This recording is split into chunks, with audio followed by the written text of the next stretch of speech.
আজ একটি সম্পূর্ণ নতুন ধরনের রেসিপি নিয়ে এসেছি। দেখো, এই রেসিপিটা আমি একটা জায়গায় ঘুরতে গিয়ে খেয়েছিলাম। সকালবেলা লুচির সঙ্গে এই তরকারিটা দিয়েছিল, খুবই সুন্দর লেগেছিল খেতে। দেখো,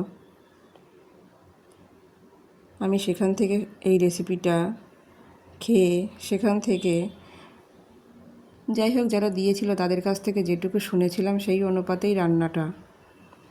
আলুটাকে খোসা ফেলে দিয়ে ভালো করে ধুয়ে পরিষ্কার করে একটা সিটি মেরে নিয়েছি প্রেসার কুকারে। ঠান্ডা হয়ে গেলে একটা পাত্রে ঢেলে এখন এই আলুটাকে ছোট ছোট টুকরো টুকরো করে ভেঙে নেব। আলুটা কাটতে হবে না, আলুটা এইভাবেই ছোট ছোট টুকরো টুকরো করে ভেঙে নিতে হবে। আর এটা কাঁচা আলুতে হবে না, এটা সিদ্ধ আলুতেই হবে। দেখো, আলুগুলি আমার টুকরো টুকরো করা হয়ে গেছে। দেখো, চুলাতে একটা কড়াই বসিয়ে দিয়েছিলাম। কড়াইটা গরম হয়ে গেলে আমি সরিষার তেল দিয়ে দিয়েছি। সরিষার তেলটাও গরম হয়ে গেছে। দেখো, এর ভেতরে আমি ফোড়ন দিয়ে দেব। এটাতে অন্য কিছু যাবে না, শুধু পাঁচফোড়নই যাবে, আর হচ্ছে শুকনো লঙ্কা, তেজপাতা। পাঁচফোড়নটা একটু ভাজা ভাজা হয়ে গেলে তারপরেই আমি শুকনো লঙ্কা তেজপাতাটা দেব। এখনও পাঁচফোড়নটা ভাজা ভাজা হয়নি। দেখো, আর একটুখানি বাকি আছে।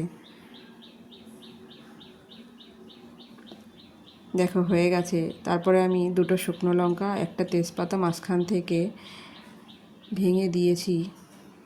দেখো, শুকনো লঙ্কা তেজপাতাটা হয়ে গেলে আমি একটা মিক্সিতে হচ্ছে তোমার একটা টমেটো, একটুখানি হচ্ছে আদা, আর হচ্ছে কয়েকটা পাকা লঙ্কা, শুকনো লঙ্কা না, কয়েকটা পাকা লঙ্কা।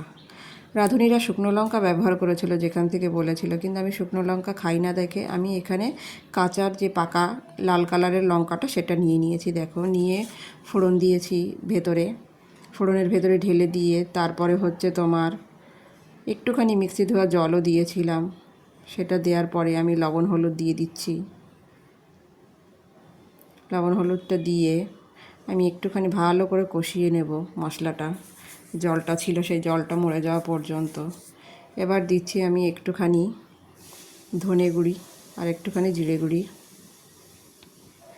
এটা দিয়ে আমি ভালো করে মশলাটা ভালো করে কষিয়ে নেব, কারণ এর ভেতরে অন্য কিছু মশলা যাবে না, এটাই মশলা। এই মশলাগুলি আমার বাড়িতে তৈরি। গোটা ধনে আর গোটা জিরে দিয়ে আমি মশলা তৈরি করেছি মিক্সিতে। এখানে আমি একটু সামান্য পরিমাণ চিনি দিয়েছি। এটাতে একটুখানি চিনি যাবে, একটু মিষ্টি মিষ্টি হবে, তবে আমি বেশি চিনি দিইনি, সামান্য পরিমাণেই চিনি দিয়েছি। দেখো, মশলাটা আমার অনেকটাই হয়ে গেছে, তেল ছেড়ে দিয়েছে। এবার আমি যে টুকরো করা আলুগুলি, সিদ্ধ আলুগুলি, সেটা আমি এর ভেতর দিয়ে দিলাম। দিয়ে আমি ভালো করে নাড়াচাড়া করে নেব। ভালো করে নাড়াচাড়া করে নিয়ে মশলাটা আলুর ভেতরে, মশলাটা সিদ্ধ তো, ভাজা না, ওই জন্য আমি ভালো করে মশলাটা আলুর সঙ্গে মিক্সড করে নেব কয়েক মিনিট ধরে। দেখো, আমার হয়ে গেছে। দেখো কি সুন্দর মশলাটা, দেখো আলুর সঙ্গে মশলাটাও পেকে গেছে, আলুর সঙ্গে মাখানোও হয়ে গেছে। এবার আমি অন্য একটি পাত্রে গরম জল বসিয়েছিলাম, সেখান থেকে আমি পরিমাণ মতো জল দিয়ে দেব। কারণ যেহেতু এখানে সিদ্ধ আলু, তাই আমি ঠান্ডা জলটা ব্যবহার করছি না, আমি গরম জলটাই ব্যবহার করছি। এটাতে গরম জলটা ব্যবহার করলে খুব ভালো হয়। সিদ্ধ আলুর জন্যে গরম জলটা খুবই ভালো। এমনিতে যে কোনো রান্নাতে আমরা যদি একটু গরম জল দিতে পারি সেটা খুবই ভালো হয় রান্নার ক্ষেত্রে। ভেজে নিয়ে গরম জলটা দিলে সত্যিই সেটা রান্নাটা তাড়াতাড়ি হয়, জলটাও কম লাগে। দেখো, আমার কয়েক মিনিট জাল দেওয়ার পরে তরকারিটার অবস্থা দেখো কত সুন্দর এসছে। আর এখানে আমার একটা স্পেশাল মশলা, এটার মধ্যে আছে হচ্ছে ধনে, মিষ্টি মৌরি, তেজপাতা আর শুকনো লঙ্কা।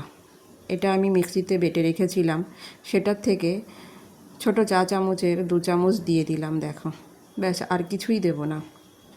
এই মশলাটার মধ্যে কী ছিল তাহলে? শুকনো লঙ্কা, তেজপাতা, মিষ্টি মৌরি আর ধনে, গোটা ধনে একসঙ্গে করে নিয়েছিলাম। এটার গন্ধটাই এরকম আসবে। এটাই হচ্ছে লাস্টে নামানোর আগে এই মশলাটা দিতে হবে, নইলে কিন্তু রেসিপিটা কমপ্লিট হবে না। দেখো কি সুন্দর হয়েছে। দেখো, দেখো আমি কড়াই থেকে নামিয়ে নিয়েছি, অল্প অল্প ঝোল।